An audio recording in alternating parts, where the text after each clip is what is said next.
Hello again. In this video we're going to now look at inclined planes, and in this video I'm going to keep it simple. In the next video I'm going to do a more complex one involving friction and that sort of thing. So basically, inclined planes, what we have is if we have a hill or a slope or something like that, that's supposed to be a straight line. If you have some sort of situation and you have some angle here that the slope is on, we have some object with mass of m kilograms, then this is what happens. Yeah, it's just before I start again, what we're going to do now is it makes it a bit easier if we talk about an I in the direction which is parallel to the plane, and J direction is perpendicular to the plane, and so it makes the maths quite a bit easier if we consider that rather than I being horizontal and J being vertical. Just makes most of the forces work out in this way. So what we have is we have our weight there, we have a downwards force, that's supposed to be straight down, still not very good, but we'll go with it. We have mg going downwards like that. We have a normal force which comes out perpendicular from the plane, normal force coming out in that direction. Now with this force, that we need to be able to break this up into its components, this particular mg force here.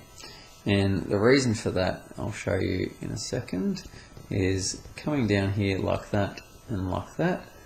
Let's just have a look at this. If this is angle theta here, then this will also be, and you can go and figure it out, and if you don't believe me, but that angle there will be theta as well. If that's a vertical, perfectly vertical line, which is crap here, but that is theta.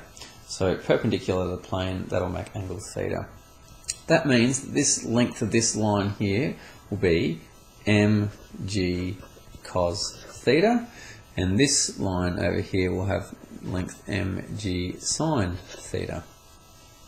What that means is that the component which is perpendicular to the plane is mg cos theta.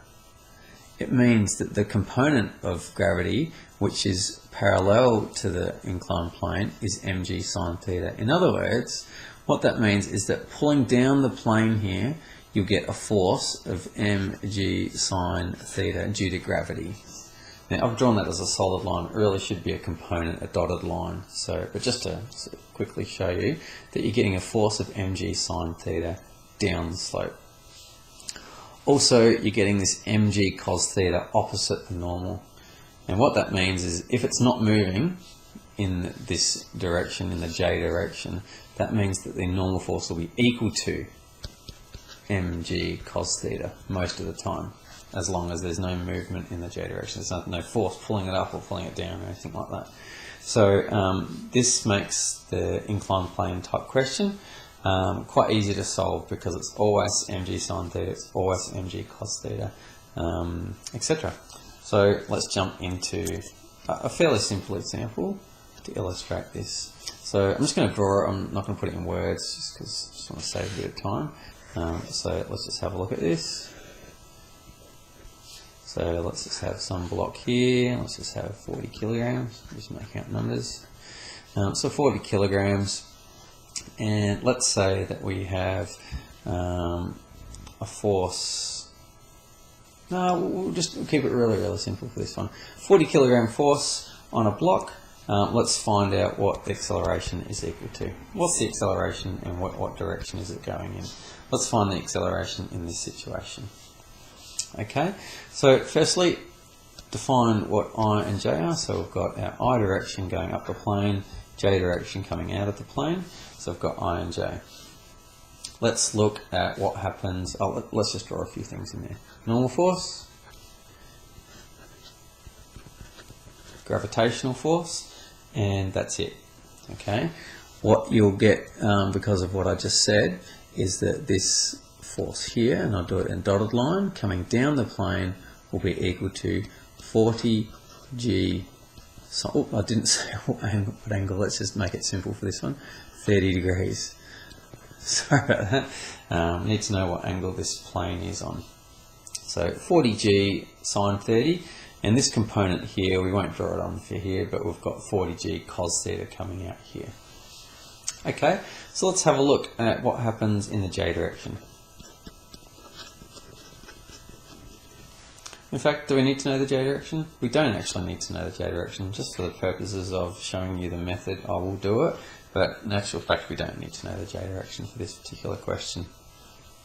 In the j direction, we have R is equal to ma. It's nice to know what the normal force is equal to anyway. I do want to illustrate this mg cos theta thing. So R is equal to ma.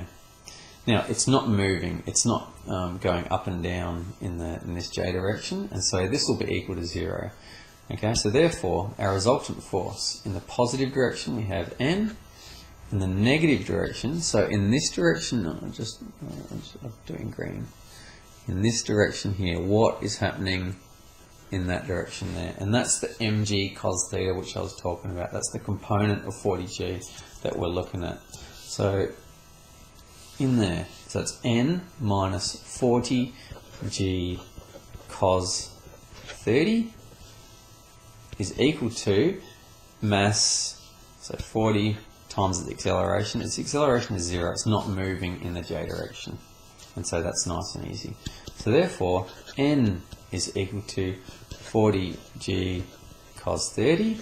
Like I said, it's not moving in that direction, so the normal force is just equal to mg cos theta. Cos theta is cos 30. Sorry, is root 3 on 2. Sorry, so that'll be root 3 20 root 3. So 20 root 3. G. So there's your normal force there, is equal to 20 root 3 G.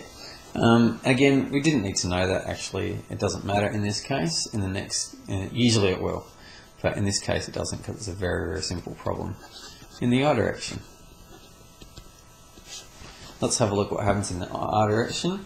So always start with R equals ma. Let's have a look at our total force. In the positive direction, what force do we have? We have nothing.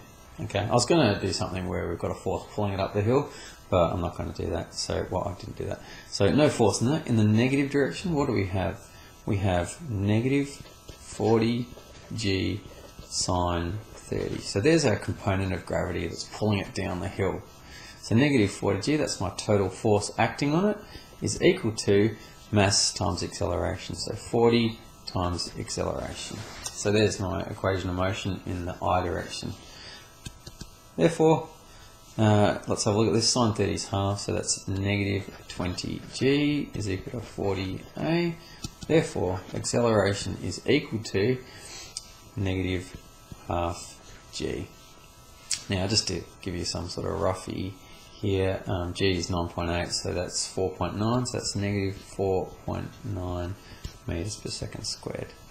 Okay, so let's just check this. We've got an acceleration which is negative. What does that mean?